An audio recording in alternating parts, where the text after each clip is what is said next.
Hello, everyone. My name is Mohammed Lutfi. I work as Senior Advisor on Capacity Building and Advocacy at the Global Initiative for Inclusive ICTs. And I also work with the International Association for Accessibility Professionals as their Executive Coordinator for the Middle East and North Africa region. It's my great pleasure here to welcome you all for our launching of our IAAB chapter in the UAE. Here alongside with our representative Sidra, represented by Renata Bauer-Richter. Before we get started with our panel here this morning, I would like to introduce to you what IAAP does. IAAP is the place where world experts on accessibility come together to define, promote, and improve accessibility issues.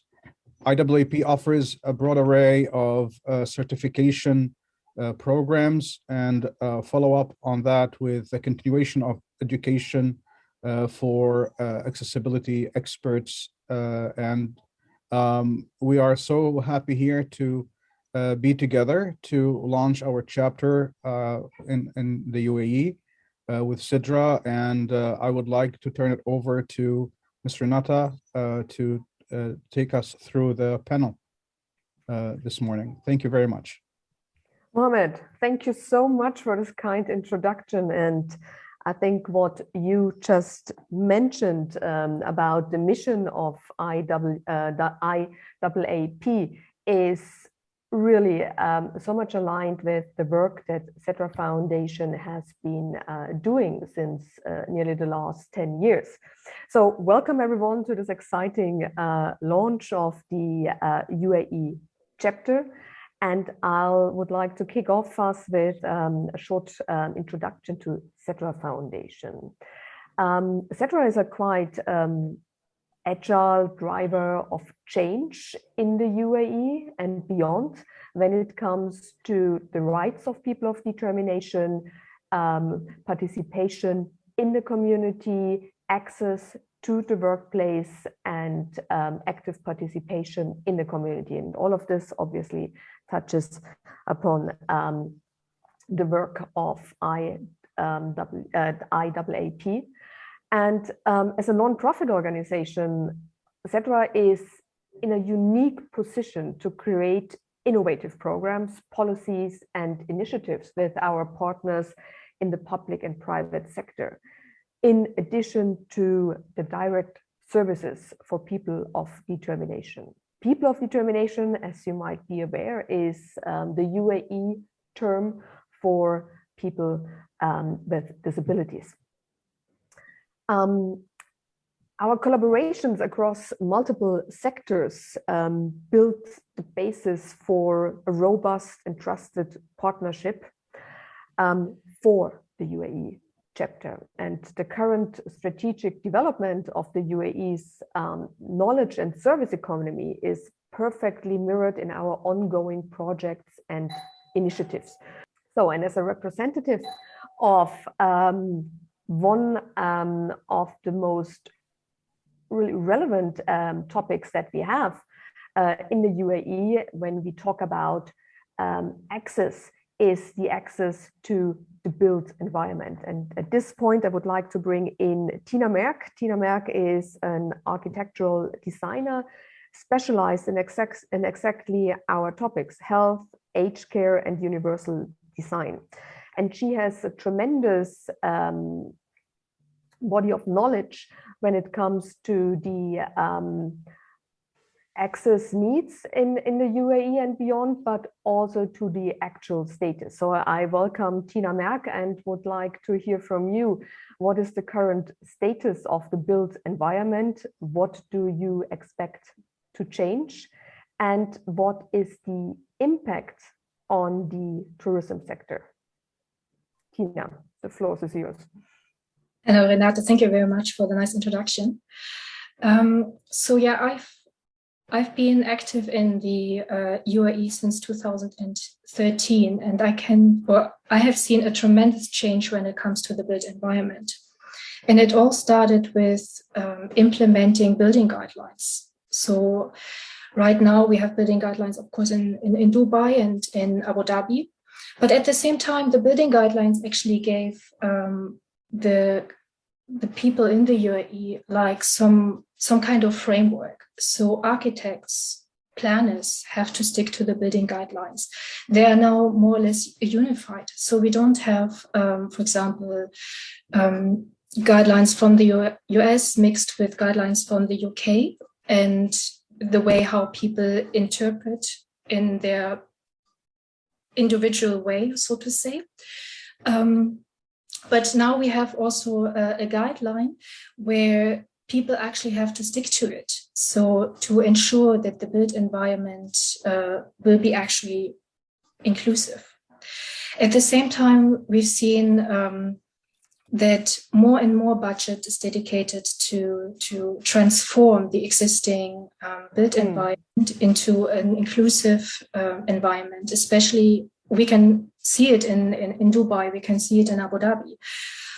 We can also see that for existing buildings, that there is a demand to assess them, to audit them, in order to see where are we right now? What do we have to do? What can we do?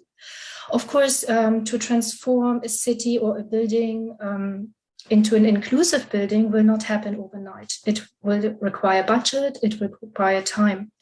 But at least it is a start. And I could see that, especially in the UAE, that they have a tremendous change since the implementation of the building guidelines. However, I also have to say that we can have the most inclusive environment if we don't train people at the same time.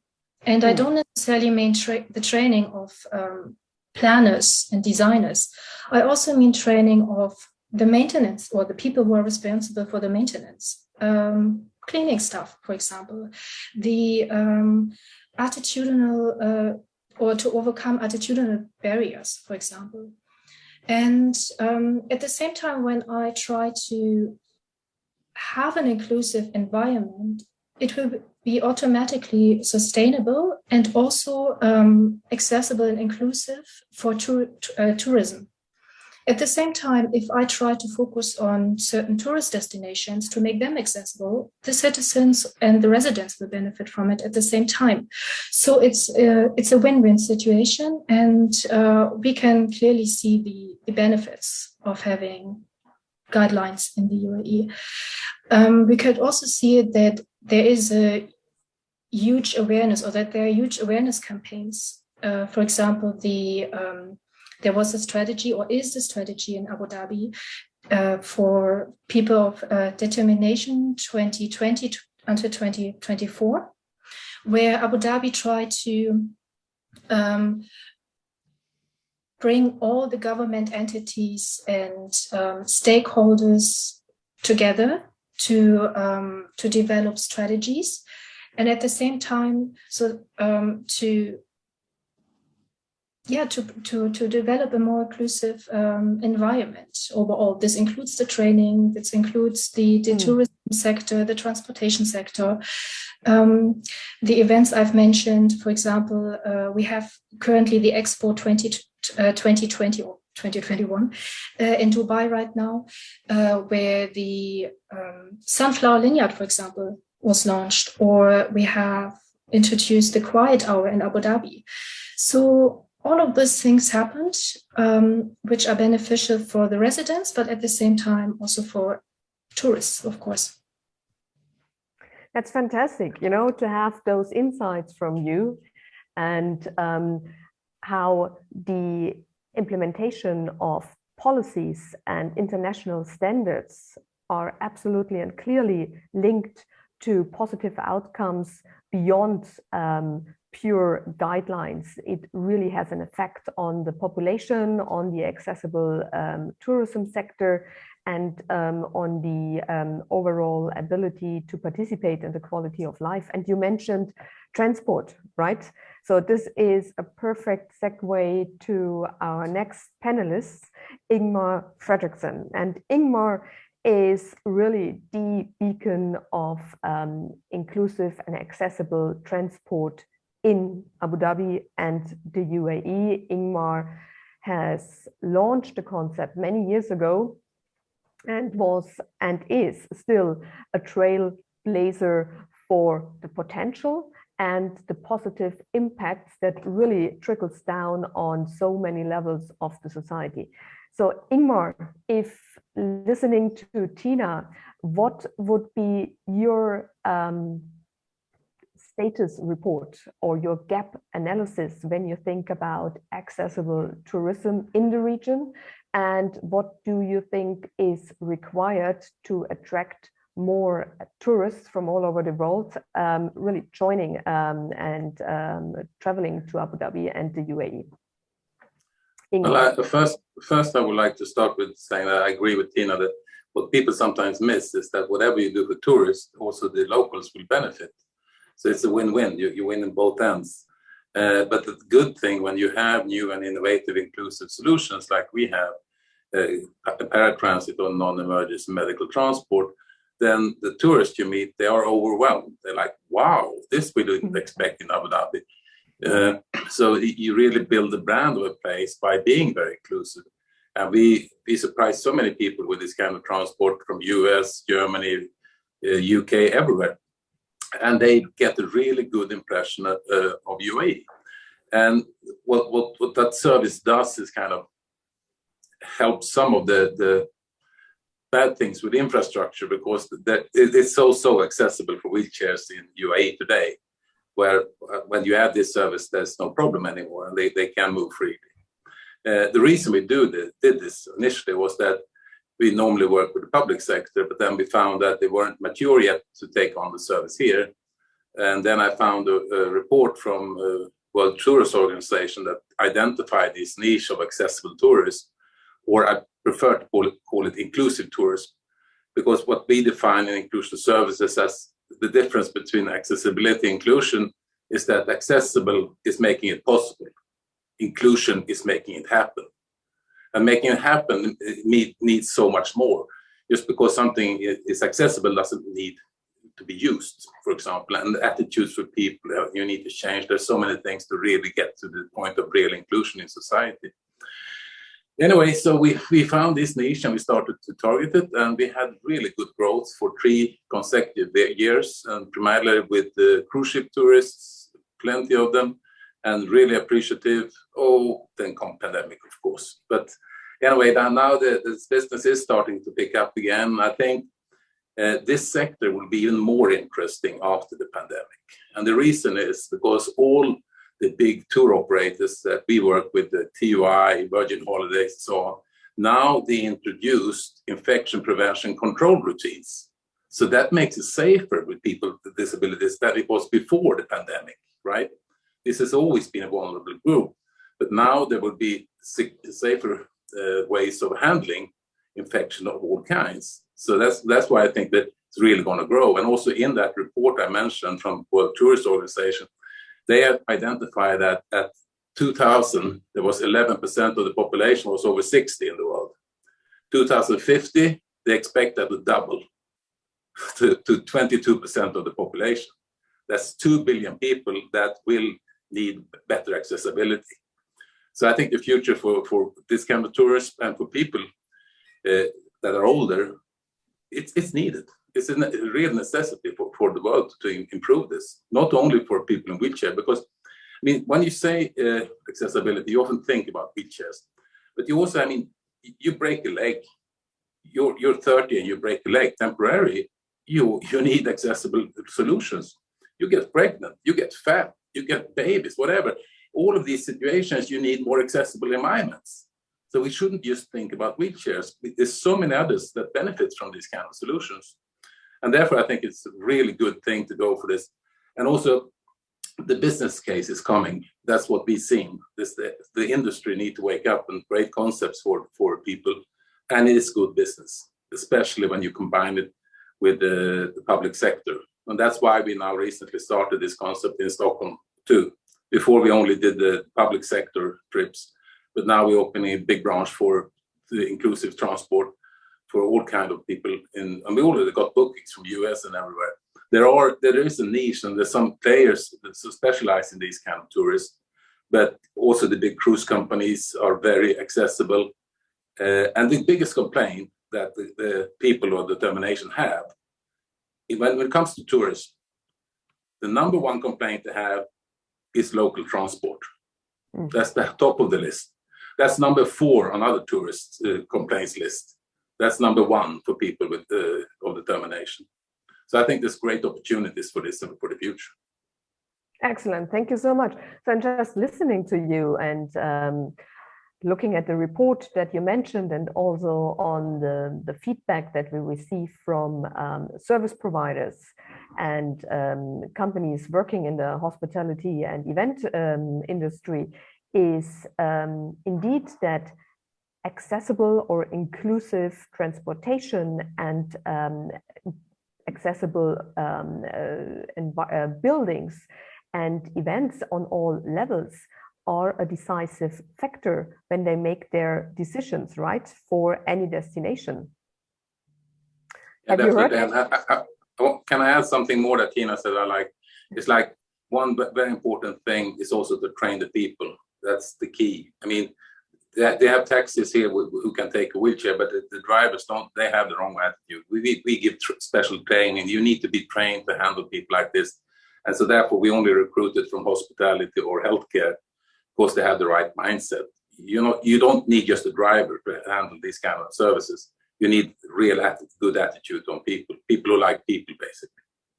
Absolutely. And I think this is really part of this equation, right? That on the one hand, we need those international standards. So we are able to audit the ecosystem, the transport, the information system, the built environment. But the other part of the equation is indeed the kind of attitudinal change that we need to see in people, and this often happens when those standards are indeed implemented, right? Because then there are really incentives, and then there are also clear guidelines. So talking about those clear guidelines, I would like to bring in Lourdes, who is a champion of the MENA CPABE initiative, and talk about this newly launched service and standard that might exactly bring this one part of the equation to the MENA region. Lourdes, please. Thank you, Renat. Thank you. Yeah, thanks. So, yeah, part of contributing to this, what they just mentioned about an accessible environment as a first step toward an inclusive tourism, right? IAAP, the International Association of Accessibility Professionals, has prepared a certification for professionals in accessible built environment. This credential is committed to recognize those professionals who have acquired the knowledge and the skills to implement accessible built environments around the world, right?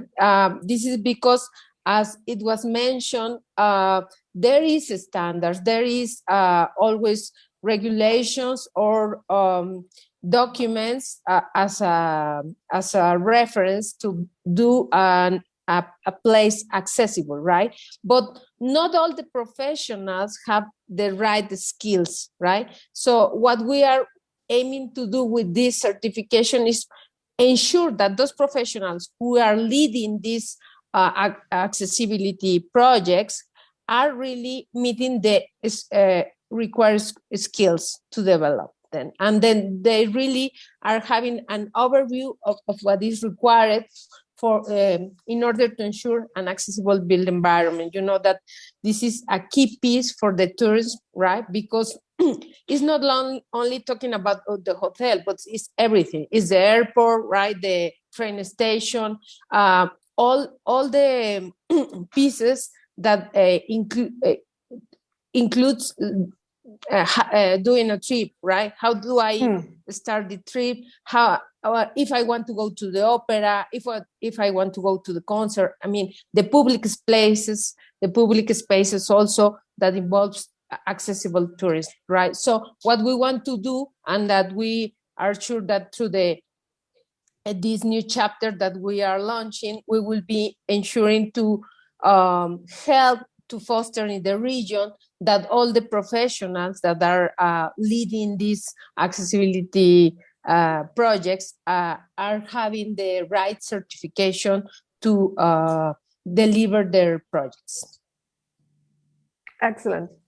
And I think this is really one of the most crucial stepping stones towards a more established standard of accessibility in the region, as this is indeed missing. We see particularly here in the GCC a full array of self-claimed and sometimes self-taught experts in accessibility who bring varying degrees of expertise and competences to the playing field. And I think also to safeguard people of determination and to support public and private representatives and initiatives, we need to establish an international standard, which of course can be always adapted according to the local and national needs and strategic decisions. But to have this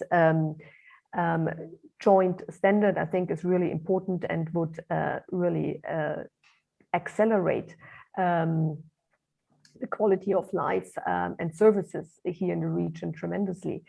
And at this point, so thank you, Lourdes, for this. I think this is really important to have this full picture.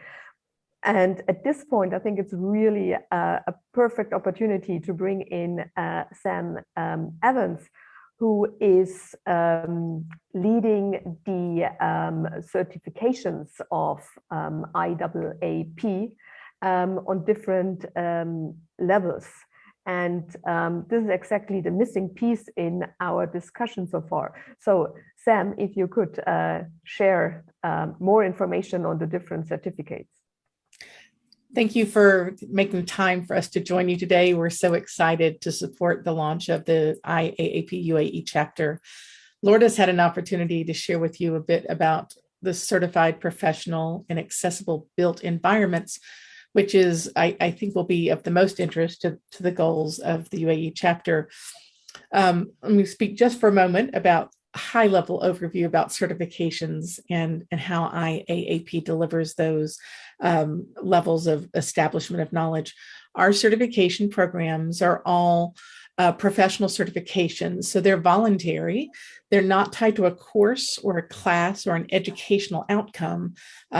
So they are an assessment of knowledge that the candidate brings with them.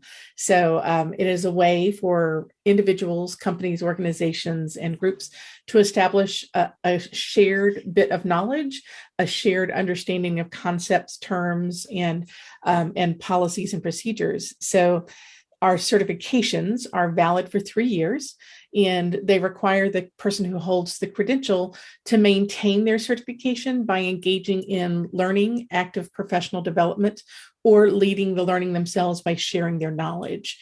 So they're valid for 3 years and can be renewed after someone sits and writes the exam and then earns their credential. Fantastic. And it's truly enlightening and exciting at the same time to see on how many levels IAAP is tackling the acceleration of accessibility and setting standards. And I have a final question for you, Sam, and that we hear quite often from organizations and experts working with us and looking at the certifications. They would like to know who is the body of experts who is defining the certifications and adapting it and updating it? It's a great question. So certification organizations that offer certifications credentials have a governing body that oversees the policies, administrations, and development. And so we do have a certification committee, and that is created, I think we have 13 members around the world that have specialties in each of the different domains of accessibility and inclusion. And they are our guiding group that oversees how the programs and certification delivery is managed. Now, we have specialists for each certification that are our subject matter experts that work and have long-lasting experience in each of the topic areas. So these people are the ones that develop the concept. The concept is called a job task analysis originally. What are the things somebody who does this work would be expected to do, and that we expect someone has the capacity to deliver on? And so those concepts are originally put together with subject matter experts, and then a survey is created, and that is justified and validated by people in the public saying, yes, we agree. This is something that the minimally qualified candidate can do, should know how to do, and it's important. And they give us a weighted importance of those job tasks. From that, we build a body of knowledge. And from there, we then develop the certification exam with the help of scientists that specialize in exam creation, et cetera. But we do revise those and we revisit the content every year and a half at the year and a half to 2 years, depending on how things go, to revisit anything that's listed in the body of knowledge and the exam for updates, new item writing, updating links and resources. And then every few years, depending on what happens in the market and in the world, every 3 to 5 years, to revisit that original job task list to see if there are other things that needed to be added. Are these concepts still relevant to the candidate that this is geared towards? So it's a really interesting process, and it's far more advanced in writing a few sets of questions. So, but we really call on our international subject matter experts who live, eat, work, and breathe this as disabled people, as subject matter experts and accessibility professionals to help guide and craft and maintain these programs. Super. I think this was really relevant information to round up all the great introduction that you gave us. Thank you so much, Sam. You're very welcome. Thank you. And before we're wrapping up, and as this is the start of a new year, I would like to bring back our regional experts, Tina, Ingmar, and Mohammed, and would like to hear from them in a short statement. What do you expect in 2022 for your specific area of work when it comes to accessibility and services and opportunities for people of determination? Tina, would you like to get started? Yes, I would like to get started, but at the same time, I wanted to add something when it comes to the certification system. What is very, very important is that you not just only involve someone, a consultant, to check your drawings in the design phase. Especially what I've noticed from my experience, that you involve this person also during the tendering process, during the construction process, and at the same time also in the handover process, because this is where the mistakes happen. I mean, I can have the best design, but if the procurement does not allow accessibility, or accessibility is not part of the procurement process, then it might not be accessible. I mean, I've seen, for example, hinge support bars, when I lift them up, they just fall down and can actually hit someone. So it is very important. And what I hope to see is that accessibility or universal design is implemented throughout all building phases, and which also includes the maintenance. And at the same time, also accessibility or included, or university design to be included in the procurement process, and that the municipalities are involved when the building will be handed over, and also check if the building is actually accessible or universally designed. So this is what I hope for the future, talking about my experience. Thank you so much. That's hopefully at the end of this upcoming year, we meet again, and hopefully all your expectations will be met. Mohammed, what is on your wish list for 2022 and what do we expect for the region? I think Mohammed, I can't hear you. You might be muted. You hear me now? Yeah, perfect. Perfect. Well, I was saying that as IAAP now is expanding in the region, starting with this wonderful opportunity of launching our chapter in UAE in partnership with Sidra, and it's also it's the chapter members there. We are hoping to start seeing that all stakeholders with regard to rights of persons with disabilities, particularly in the field of business, banking, industrial sector, tourism, as we are now, presenting this through the International Accessible Tourism Summit and beyond, to see all of them realizing that accessibility and inclusion are not beneficial only for persons with disabilities, but it's also beneficial for everybody, as Inmar said, rightly so, that inclusion and accessibility are very important to enabling everybody to enjoy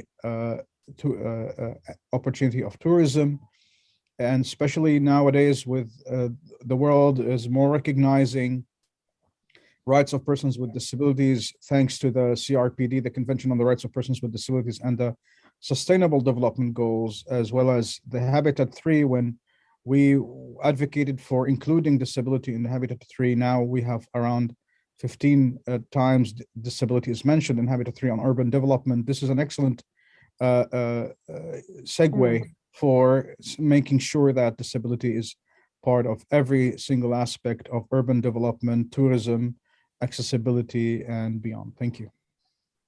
Thank you, Mohammed.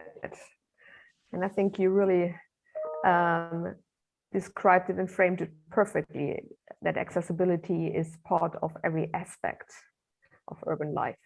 So, Ingmar, your expectations, wish list for 2022? Well, obviously for tourists to pick up and the pandemic be gone soon. We have had enough strains now. I don't want another one. Everyone's vaccinated. Let's move on. And it's also important for the recovery of the economy, because tourism is 10% of world GDP. It's 10% of world GDP, and 1 in 11 jobs is in tourism. In the UAE, it's 30% of the economy. In Thailand, it's 25%. Bali, 85%. So tourism is really needed. Accessible tourism will help that, because every people of determination that travel will bring an average of 2.3. The trend in tourism otherwise is fit, free and independent traveler. People travel individually today, whereas people of determination can't, and they don't. So attract one of them, you get 2.4 as a result. And now with all the routines come in, they can travel safer, and they also have big budgets.